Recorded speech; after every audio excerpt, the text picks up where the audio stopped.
Hello, this is episode 3 of Grandpa John's Story Time, reading Avi's wonderful work, Ragweed.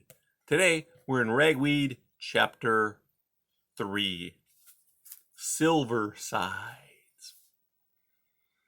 Silversides was not just another white cat. She was a very angry cat.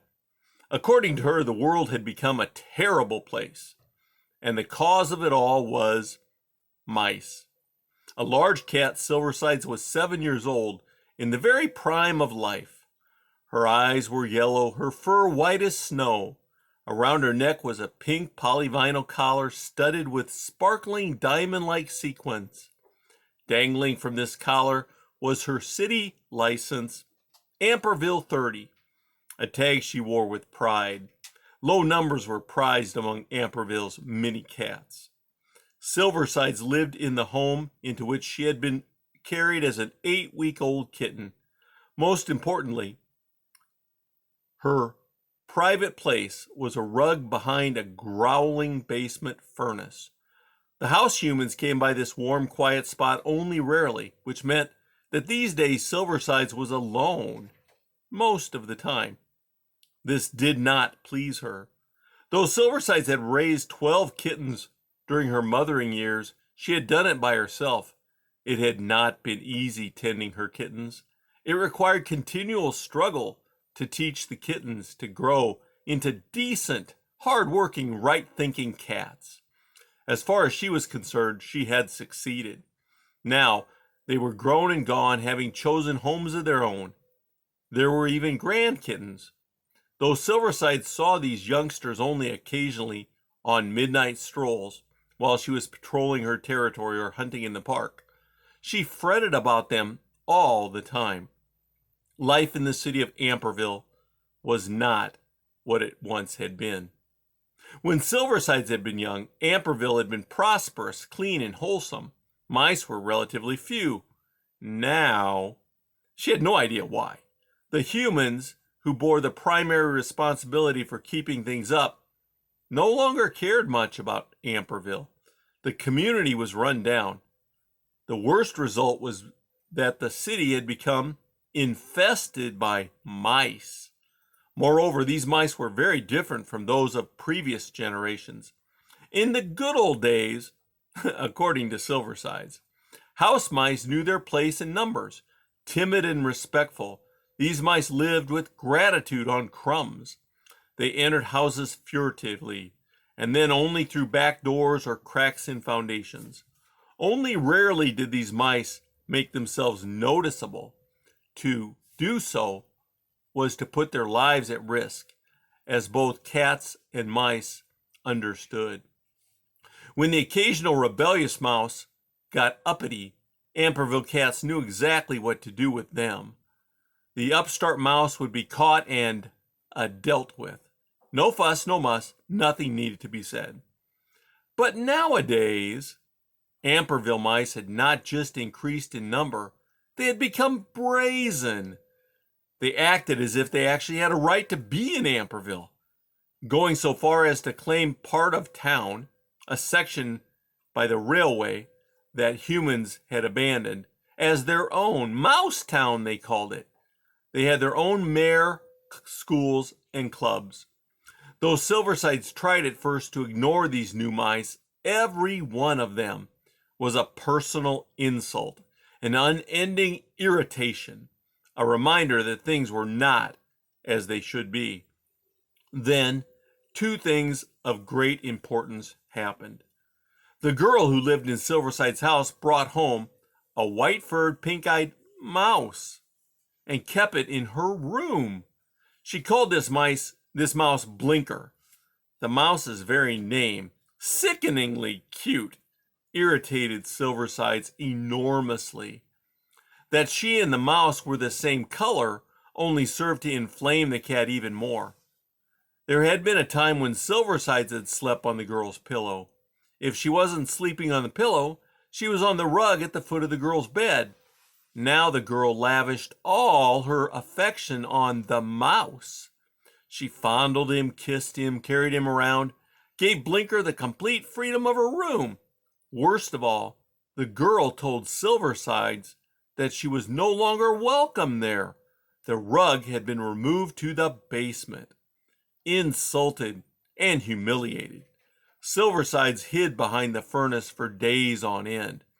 There she brooded and sulked, deeply depressed, preferring the darkness of the cellar and the smelly litter box to any kind of social life, indoors or out.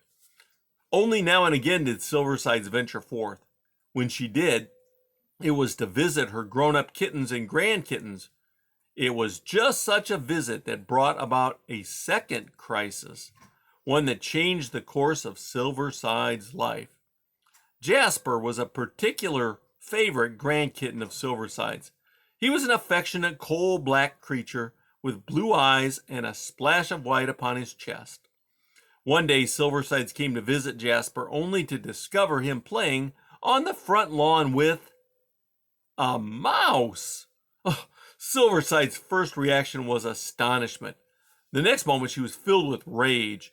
Leaping forward, she gave the mouse a few hard smacks, which sent him reeling away. Then she cuffed her grandkitten smartly across the nose. "How dare you!" she howled. Jasper, frightened as well as upset by Silverside's actions, hardly knew what to say. That was my best friend," he mewed piteously. "Friend?" Silverside screeched. "You ought to be ashamed of yourself. Aren't there any decent cats in this neighborhood for you to be friends with and play with? Don't you know that the lowliest cat is vastly superior to the highest mouse? Where's your mother? I intend to give her a piece of my paw." A cowering Jasper said, "My mother went out." "Where?"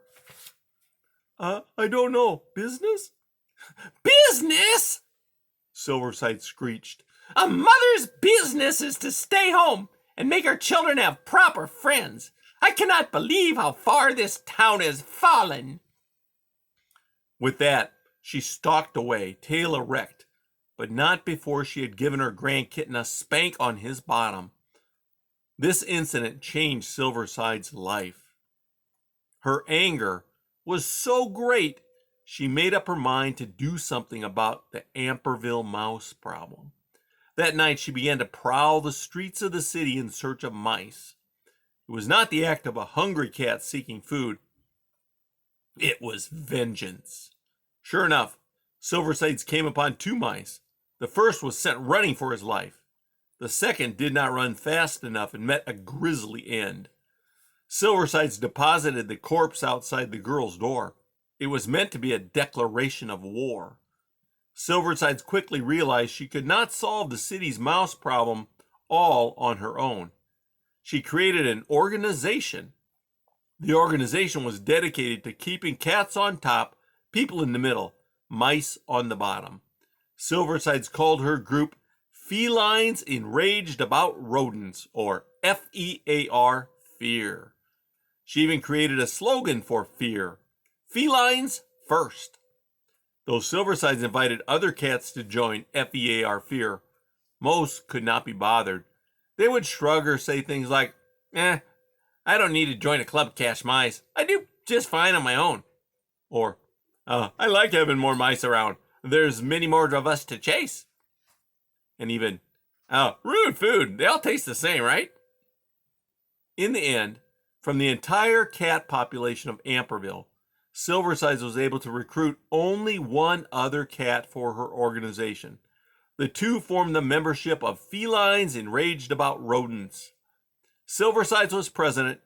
Her vice president was a cat by the name of Graybar. Graybar was a street cat, scruffy gray in color. He was lean and covered with scars to prove his meanness. He had a jagged ear and a limp, the result of a battle about which he was particularly proud. It had been 3 against 1, and he had been the one, and he had been the winner. He bore his injuries as proof of his toughness. Do you want to know what I think of mice? Graybar asked Silversides when she first talked to him about joining FEAR, Fear. Yes. The only good mouse is a dead mouse. You're my kind of cat, Silverside said. Silverside had learned the country mice often came into town by train. These trains stopped near Mousetown, and the mice got off. One of the first things Silversides and Graybar did was organize a patrol around the old railway depot. Mice new to town, timid and often scared, were easy prey for the organization. When Silversides or Graybar caught such a mouse, they terrified it, warned it never to return, then threw it back onto the train. Those were the lucky ones. That's the end of chapter 3 in Avi's wonderful book, Ragweed. We'll continue on the next episode of Grandpa John's Story Time.